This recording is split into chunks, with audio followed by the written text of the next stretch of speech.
Il est un peu de traviole ton truc là. Un petit rituel avant. Ouais, on crie. 1, 2, 3. 3. Et bah bonjour à tous et bienvenue dans ce nouvel épisode. Aujourd'hui on est ravis de recevoir Nathan qui est notre premier invité. Il va nous parler un peu de lui et de son parcours, on espère que ça va vous plaire.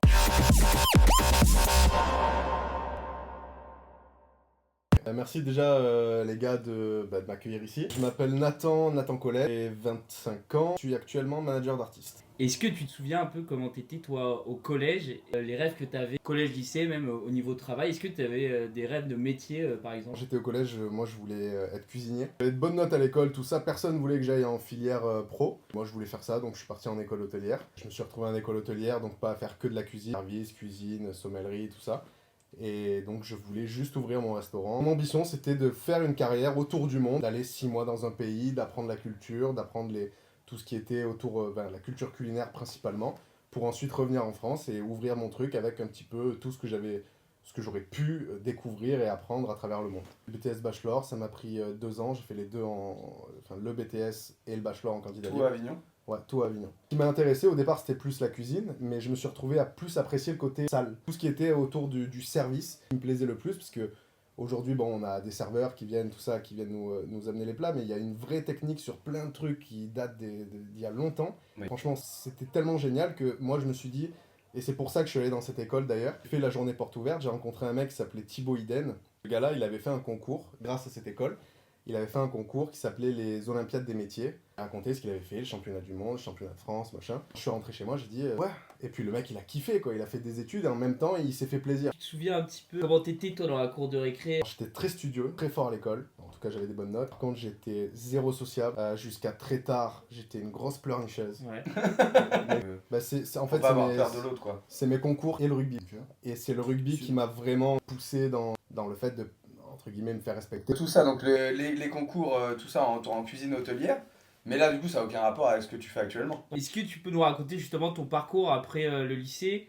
Comment t'es arrivé là aujourd'hui? J'ai fait mes études en école hôtelière. J'ai eu un problème de santé, j'ai eu une hernie discale qui fait que j'ai pas pu travailler pendant 6-7 mois. Ouais, en fait, je m'étais arrêté de faire du rugby. J'avais privilégié mes concours. Un jour, en fait, quand tout s'est terminé, les études, les concours, le rugby, la pression est redescendue. Matin, je peux plus me lever. Après, ils m'ont sorti un truc, donc ils m'ont opéré en urgence, ils m'ont sorti un truc comme ça. Que du coup, 6-7 mois passent. Je me retrouve à aller en Angleterre pour travailler en tant que chef barman dans l'hôtel s'appelle le Connaught. Et le restaurant dans lequel j'étais, c'était le Jean-Georges. J'ai fait 1 an là-bas. Entre-temps, en fait, je m'étais dit, si je peux plus travailler en service, je me trouve un truc où j'ai pas de charge, tout ça, et je me mets à faire un peu de photos, de vidéos, tout ça, et ça me fait grave kiffer, j'adore faire ça, je me fais des petits trips, je prends ma voiture, et je vais dormir dans les montagnes, tout ça. Et ça, pour mon plaisir personnel, j'essaye de mettre des choses en place pour essayer d'en vivre, parce que, sait-on jamais, si jamais ça fonctionne, je suis chaud. Finalement, je me retrouve donc à aller en Angleterre, là-bas je continue quand même la photo, pour mon plaisir, mais surtout pour les gens, je m'étais mis sur des plateformes, j'ai réussi à choper quelques contrats qui m'ont permis de gagner 2-3 sous, c'était pas significatif, mais ça fait pour des shootings photos ou ouais, c'est ça. Des shootings photos pour des grossesses, des gens simples, des gens pour les réseaux, machin. C'était combien les contrats que tu signais par exemple? Dépendait, mais en gros, je me prenais entre 100 et 300 balles par shooting. Ouais. Donc je fais un an à Londres, j'ai arrêté la photo, la vidéo. Et je le fais vraiment après que pour mon plaisir. Je rentre en France parce qu'il y a le Covid. Je me dis bon, il faut travailler. Je cherche un petit peu tout ce qui est possible, donc je fais des extras. Mon frère essaye de travailler avec lui pour tout ce qui est un peu réseaux sociaux, tout ça, parce que c'est un truc que j'avais beaucoup étudié, machin. Mon frère, lui, il est danseur dans l'émission Danse avec les stars. Ok. Ça, il est aussi acteur pour certaines séries. Okay. Il a 2 albums qui sont sortis là depuis 2021. Donc il fait plein de choses. Je fais ça, mais c'est vraiment pas significatif du tout. C'est un peu pour un petit coup de main, voilà. On dépanne, et puis aussi pour toi t'occuper, je pense. Exactement. Le temps que je trouve quelque chose que les hôtels, restaurants réouvrent et tout, tu vois. Parce que c'est compliqué parce qu'en plus, je travaillais à l'étranger, donc j'avais pas le droit en fait à aucune aide. Là, je commence à essayer de me former sur ce qui est e-commerce, parce que je tombe sur, parce que je regarde plein de vidéos YouTube, tout ça, et je tombe sur Yomi Denzel. Le fameux qui parle de sa formation, tout ça, et je me dis pourquoi pas, en vrai, sa formation elle coûte cher, mais bon, je vais essayer quoi, ça m'intéresse, je me dis que je peux faire un truc, mais donc je fais ça, je me forme là-dessus, je lance ma première boutique, elle fonctionne, vite fait, je fais pas mal de ventes, tout ça, ça marche bien, je suis content de ouf, mais du coup... T'arrives à en vivre des ventes ? Sur la période en tout cas où j'ai lancé la boutique, en fait j'ai lancé c'était je crois un truc au courant novembre de cette année-là, et je vendais des pulls. Okay. Le problème, c'est qu'après après décembre, les pulls, je vais plus en vendre. Tu vois, c'est ça. Il fait chaud, bah coupe les manches. C'est ça. Et le truc, c'est qu'en plus, ça a été court parce que j'ai lancé la boutique, je crois, mi-novembre. Et le délai de livraison, il était trop long par rapport, comment dire, Noël allait arriver. Les gens voulaient commander pour Noël. Pour Noël, sauf que ça arrive en C'est janvier, février. C'est ça. Du coup, j'ai coupé la boutique parce que je me suis dit, bon, j'ai pas envie qu'ils. Justement, Ouais, je veux pas tomber là-dedans. Ouais. Et je veux que les gens, s'ils achètent un truc chez moi, je veux qu'ils soient contents d'avoir complètement. le truc. Tu vois.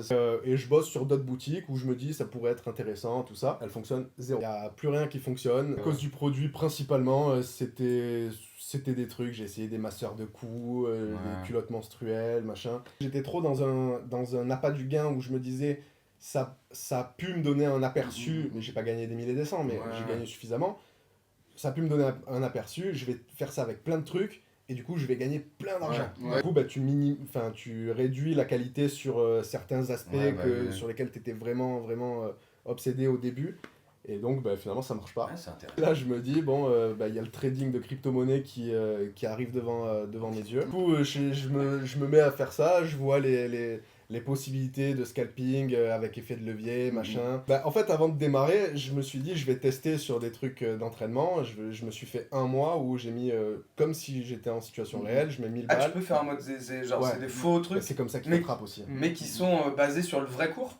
Ouais, c'est ça. Ouais. Ah, c'est un peu comme les gens à la foire avec leurs petits papiers qui disent mais si ça marche 8 fois et au final quand tu payes vraiment bam ça. Du coup je teste ça pendant un mois et je vois que je passe, que j'arrive à gagner de l'argent. Je sais plus de combien je passe.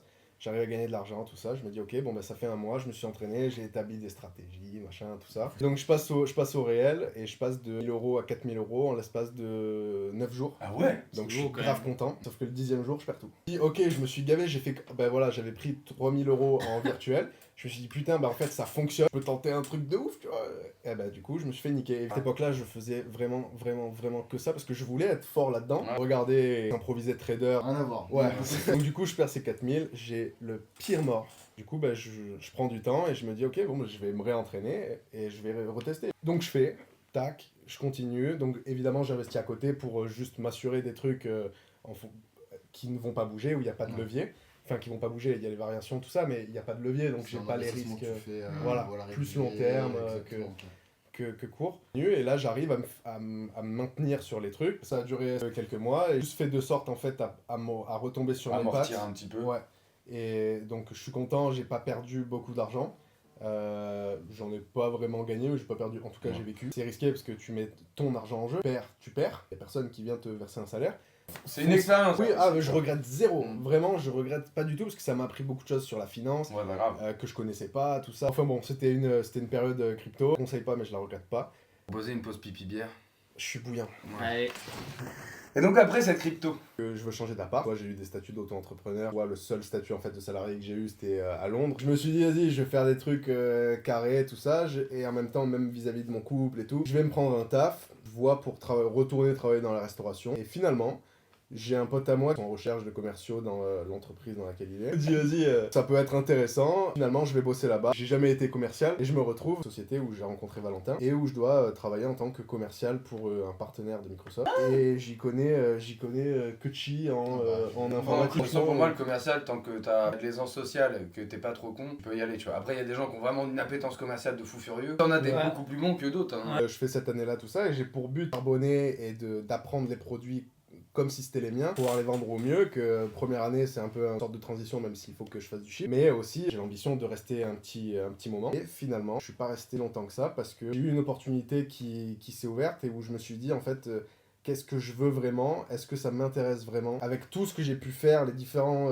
jobs, tout ça, les différents tests que j'ai pu avoir, est-ce que vraiment j'ai envie d'être là-dedans, je sais pas, et je me voyais surtout pas continuer à travailler pour quelqu'un. Il y avait vraiment cette partie-là de je voulais travailler pour quelqu'un. Genre t'es allé au boulot, t'étais en mode ça m'intéresse pas, j'y vais parce que bah faut que je paye mes factures, faut que j'ai de l'argent, mais j'y vais, bon bah pas forcément pour le plaisir ou un peu reculons quoi. Complètement, et en même temps je me dis, et pour moi c'est pas ouf de vivre une vie comme ça où ça me plaît pas trop.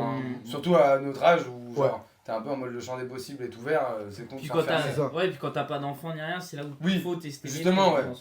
Et peut-être faire des erreurs, mais c'est pas grave, vas-y quoi. Et même vis-à-vis de l'entreprise, je me dis, je commence à avoir une perte de motivation. qui finalement se répercutent sur eux. Et donc du coup je décide de me remettre dans un truc où je réfléchis à qu'est-ce que je veux vraiment continuer à faire. Et c'est là que je commence à rediscuter avec mon frère et je me dis je veux bosser avec mon frère. Donc avant de bosser avec lui, il faut que j'arrive à déjà il faut que je me remette dans le bain de tout ce qui est, parce que pendant 3 ans j'ai supprimé tout ce qui était réseaux sociaux. Ah ouais. J'ai tout enlevé, j'en avais marre de tout, j'ai tout enlevé, alors que il y a une période où j'étais à fond dans ça, où, notamment quand je faisais de la photo et de la vidéo. Oui. T'as pas l'appréhension de travailler avec quelqu'un de ta famille, de te dire bon là il va y avoir le travail et la famille, du coup c'est à côté. Même quelqu'un avec qui à la base t'as noué une relation personnelle et faut passer à un niveau professionnel. Concernant ma famille et mon frère principalement, j'ai absolument aucune appréhension. Au-delà du fait que je me dis, il n'y a personne d'autre sur Terre que j'aime plus qu'eux, et que je sais que c'est réciproque. Il y a aussi cet aspect que je sais que eux ils vont pas me niquer. J'ai essayé de travailler 2 fois ou 3 fois avec des amis. Les 2 fois, on a essayé de me la foutre à l'envers. Ah ouais. Et je reprends à travailler avec mon frère, à travailler en dilettant. Je suis dans une période un peu de transition aussi dans ma tête, et où j'essaye de trouver ce que je veux faire, comment je veux le faire, tout ça. Et pour ça, j'ai heureusement cette fois-ci, contrairement à il y a 4 ans en arrière, où j'ai le droit à des aides. Donc en fait, je prends ce temps-là pour moi me concentrer sur des projets que j'ai potentiellement envie de mettre en place. Donc je fais des formations par-ci, par-là, où j'apprends des choses, que ce soit comptable, juridique, etc. Quand je suis arrivé chez Pôle emploi, je leur ai dit que je cherchais pas un travail, je cherchais à moi ouvrir mon truc à moi, avec déjà une idée en tête qui était une société de production. Et donc ils ont des programmes spécialisés là-dessus, pour lesquels on est mine de rien bien accompagné. En fait, je travaillais pas réellement avec mon frère. C'était en développement du projet. Ouais. C'est ça, parce que mon objectif à moi, c'était d'ouvrir une société de production avec mon frère. Et je l'aidais parce que j'avais quand même du temps. J'ai des compétences aussi, déjà à acquérir de nouveau. Parce qu'après toute cette phase où je suis sorti des réseaux, machin, il y a beaucoup de choses qui ont changé et qu'il fallait que je réapprenne sur la manière de communiquer des gens. Les codes changent tellement vite sur... Ouais, il faut que je me remette dans le bain, tout ça. Et ça me laissait...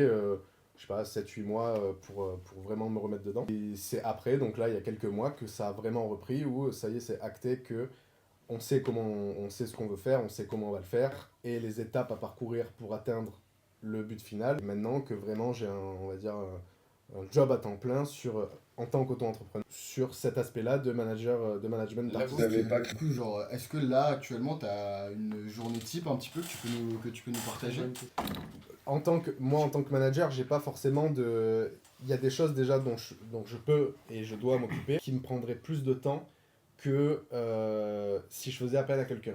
D'accord. Et l'avantage qu'on a aujourd'hui l'avantage et l'inconvénient aussi, mais qu'on a dans ce milieu un petit peu d'influence, de célébrité, tout ça, c'est que tu as, pour un artiste, tu vas avoir un agent de ciné, un agent d'image, un agent de presse, enfin un attaché de presse, si c'est dans la musique, un producteur de musique.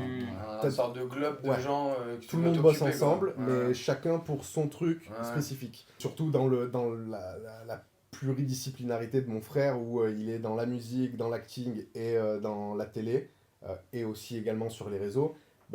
Du coup, j'ai affaire à plein de gens différents, et chacun a son objectif pour sa société, pour sa personne. Son petit mot à dire, quoi. Ouais.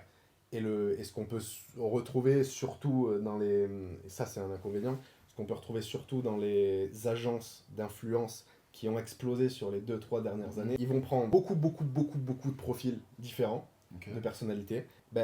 On leur promet monts et merveilles parce que l'agence elle a un nom, parce que ceci elle peut te faire, elle connaît ça, donc tu verras, je vais t'amener là-bas. En fait, elle te fait signer un contrat d'exclusivité, ce qui fait que tu peux bosser avec personne d'autre que eux.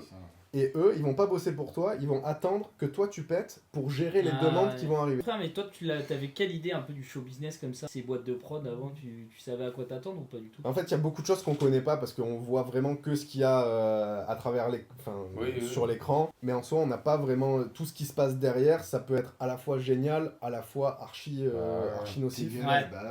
Nos Didi, hein.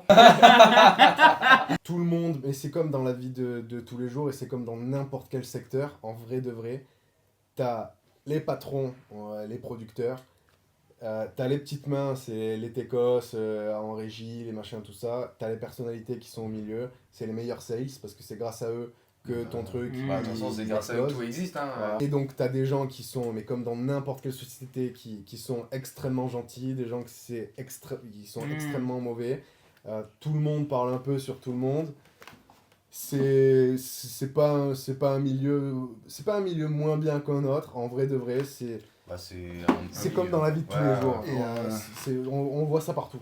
Que t'entreprends avec ton frère, j'imagine que tu sais, en repas de famille, etc., ça doit un petit peu parler. Et quels ont eu vos parents par rapport au fait que. Enfin, quelle est la vision de vos parents par rapport au fait que vous soyez amenés à vous associer? Est-ce qu'ils ont eu peur? Ils sont archi contents qu'on travaille ensemble. Mon père et ma mère, ils ont charbonné comme des oufs pour s'en sortir et pour nous offrir une vie. Bien, on a eu différentes étapes, c'est-à-dire qu'on a eu des étapes où on a vécu quelques mois dans une caravane, des mois dans un mobil-home, tu vois, où on prenait... Ah, mais chaud. Et nous, il y a des trucs sur lesquels, à l'époque, quand on est petit, on se dit... Enfin, mes copains, ils ont pas ça, tu vois. Un cours de récré, ils doivent pas traverser le truc en plein hiver pour aller prendre une douche qui, potentiellement, une fois sur 3 est glacée. Ce qui t'a donné un peu ta mentale que t'as aujourd'hui aussi. Exactement. Que ce soit mon frère ou moi, on bosse pas comme des acharnés, on va se faire rappeler à l'ordre rapide. Donc eux, ils sont archi contents, mais là où c'est ce que t'as dit qui est intéressant, c'est que à la fois ils sont hyper heureux, à la fois je sais qu'il y a une petite partie qui est que on a tous les œufs dans le même panier. Si moi j'ai quasiment tout quitté pour pouvoir bosser avec mon frère, et lui il me fait confiance absolue, donc il a quitté plein de gens qui auraient pu l'aider. Et si lui ne fonctionne pas, moi je gagne pas d'argent. Pour eux c'est à la fois extrêmement bien, à la fois ils ont quand même même s'ils croient en Dieu, ils ont cette petite peur que si jamais ça fonctionne pas, il faut réussir à rebondir. C'est pour ça que le maître mot qu'on a avec mon frère, c'est qu'il faut s'adapter. Ouais. Si on avait prévu, quel que soit le chemin qu'on prévoit en soi, ça se passera jamais pas comme on l'a voulu.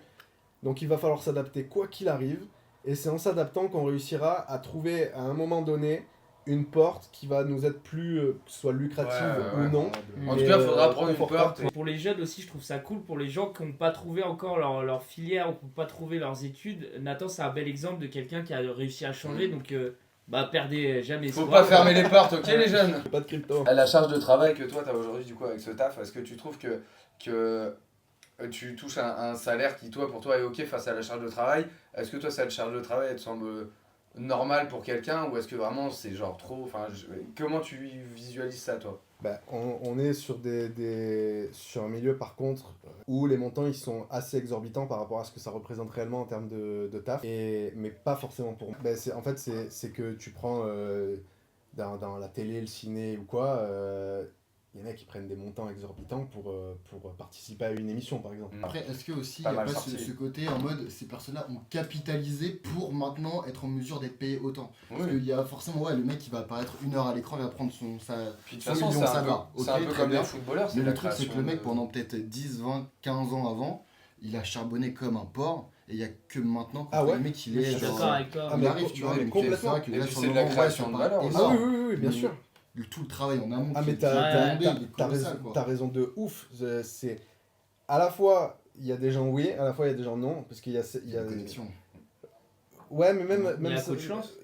Oui, mais c'est surtout que t'as sur cet aspect un peu, on va parler par exemple des déplacements de produits. Ouais.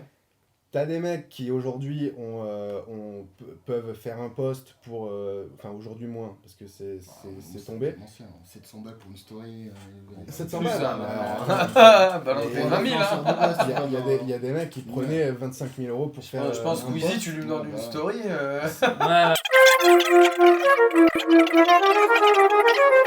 Avec toi, mais sauf que moi je suis bien d'accord avec toi parce que tu 99% des footballeurs professionnels ce sont des personnes qui ont charbonné. Oui, mais d'accord, mais de toute façon, on fait une pause foot. Les autres, mais surtout que typiquement t'es en Savoie, mec, tu vas faire de l'apnée où? dans le lac. Pour revenir un petit peu à ce que tu fais au jour le jour, est-ce que tu pourrais nous rentrer un petit peu plus dans le détail des acteurs, enfin des acteurs, des personnes avec qui tu es amené à travailler, à interagir? Comment tu interagis avec eux aussi, ça pourrait être assez intéressant. S'il y a peut-être des façons spécifiques de parler avec certains profils. En gros, on va dire une journée type, c'est déjà je travaille de chez moi la plupart du temps, parce que j'ai pas encore de bureau. Mais voilà. Mais ça c'est un appel à ton Toi, mon frère. partenaire direct. Exactement. Sinon, la plupart du temps, je vais rejoindre mon frère pour qu'on puisse voir ensemble. On va dire, on va partir sur une semaine. On sait que dans la semaine, il faut traiter ce sujet. Comment est-ce qu'on va le traiter? Parce qu'il faut que je le traite de manière à ce que ce soit en accord avec lui et avec ce qu'il veut. Parce que quel que soit l'artiste, c'est pas moi qui vais prendre le lead. Mon job à moi, c'est de faire des propositions. De t'adapter encore une fois, quoi. Ouais, exactement. En fait, il faut pas qu'il ait à réfléchir. Il faut que je Lui, réfléchisse. il va tout droit, c'est son ça. rendez-vous, tac, tac, tac. Et c'est moi qui lui dis on fait comme ci ou comme ça. Et c'est lui qui décide ensuite s'il préfère l'option A, B ou C. Mais c'est-à-dire, en fait, par exemple, parce que ton frère, par exemple, tu nous as dit, il fait de la danse, ciné, il peut faire un album de musique, et du coup, il va avoir des propositions sur des plans artistiques, et toi, tu vas les recevoir et tu vas lui proposer, tu vas sélectionner. On est entouré quand même de personnes lui, il a des gens déjà avec qui il travaillait avant que j'arrive avec lui. Donc on n'est pas sur... Il y a du monde qui s'occupe de lui sur la musique, il y a du monde qui s'occupe de lui pour l'acting, il y a du monde qui s'occupe de lui pour l'image. Moi, mon job à moi, c'est pas un job d'agent, c'est un job de manager. Donc en fait, il faut rassembler tous ses demandes et lui exposer Exactement. pour pas qu'il ait 15 000 gens. Okay. Il faut que je fasse l'intermédiaire déjà entre tout le monde. Il est là que pour les trucs vraiment importants. Exactement. Et comme ça, lui, il a que les trucs importants qui le concernent réellement à traiter et à prendre des décisions ou non.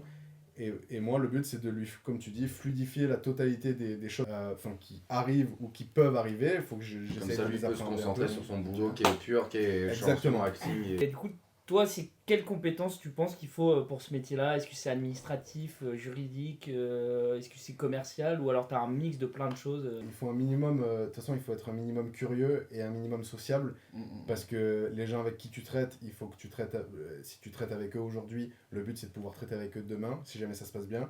Donc il faut que, ok, ton artiste il est bien vu ou quoi, mais il y a plein de gens que les artistes sont adorables, les agents ou managers sont exécrables.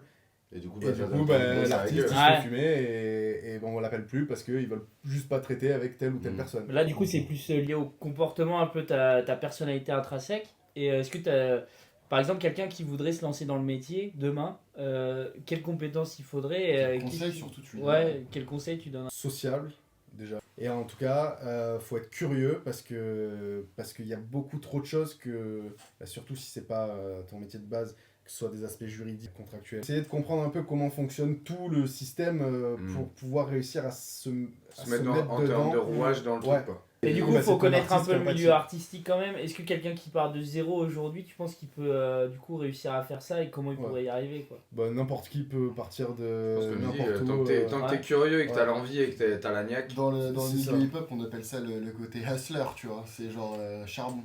Ouais. Si tu arrives, que ton objectif c'est de te faire voir. Quoi qu'il arrive. Je vois ça un peu comme.